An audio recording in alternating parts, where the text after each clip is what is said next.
For a long time now, the Dirty Bomb community has been a constant nag on the devs, asking where Turtle is. Well, I've been given early access to show you guys exactly him. On top of that, I will be showing you the new map Vault, at least part of it. It is still in early access, and it's not fully completed, and thus still requires some changes. So exactly what can Turtle do? Well, as you can see, he can place down a deployable shield, which has been changed since the previous one that we've seen in the trailers. Now for this shield, only your teammates are able to shoot through it as well as yourself, and you need to be careful behind the shield as enemy melee attacks will damage it and go through it. So don't feel invincible when you're behind it. Now the fastest way to destroy the shield is by attacking the base. You can, however, destroy the shield fairly easily with anybody who has AoE abilities such as Nader or Stoker, which is still a viable option so you don't have to get up close and personal just to take it out. Another way to destroy the shield is to shoot the base right as it's being deployed because the shield will not activate right away, and this way it'll go on full cooldown. Currently the shield has 500 health and it's pretty difficult to take down if you're just going to simply shoot at it, especially as one person. Though about 3 people shooting at it can take it down fairly fast. Something that I found amazing about the shield is that it has physics, so if you drop it, example, on an incline, it will adjust the structure and give you protection. Now something that has my concern, which may be changed in the future, I do not know, is that picking up the shield, no matter how long the cooldown after dropping it, will instantly reset the cooldown, as well as the health of the shield.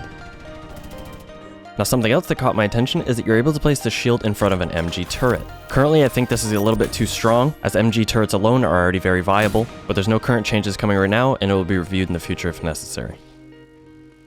Now to give you a quick run through of the map Vault. Like I said before, it is early access, in an early access stage, so things can be changed, but currently this is the look of it. I've said this many times before in different videos, the level design in this game is always very unique. Nothing's ever the same, and every different map gives you a different feel.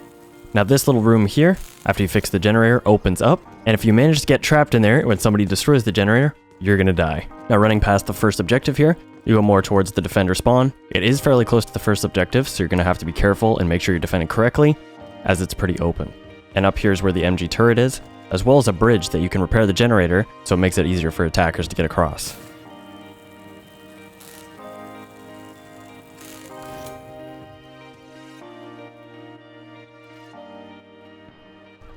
Now I'm sure a lot of you wanted to actually see gameplay of Turtle, so I'll show you that now.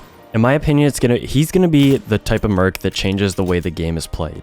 Team play is gonna be essential, especially with the shield, as it's gonna be able to block off some hallways and give your team a lot of cover, especially when you want to plant, or you just need a moment to get across to somewhere. I should also mention that he is an objective specialist, which means that he can plant, repair, and defuse a lot faster. And on top of that, there are perks that you can get that will assist your shield. In my case, I have the perk that I believe is called Steady, and increases the shield's health by 21%, which can be quite a bit. Or if you manage to get it, there is another perk that increases the shield size very slightly. Not too much, but it can be very useful.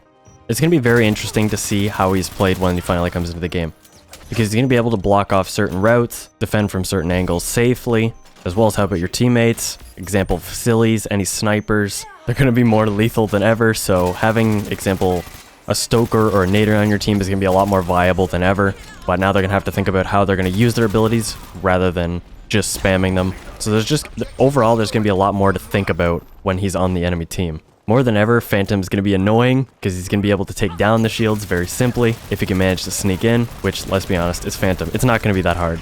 So yeah, there's a lot of different ways that you can use the shield, especially for reviving teammates if you want to so choose to do that, just to give yourself a little bit of extra cover. And there's no penalty right now because you can just pick your shield right back up and have no cooldown on it. But the main thing to remember is it does take a few seconds to activate, so don't run behind it and think that you're in cover just yet. It took me a little while to get used to this, but you'll get it.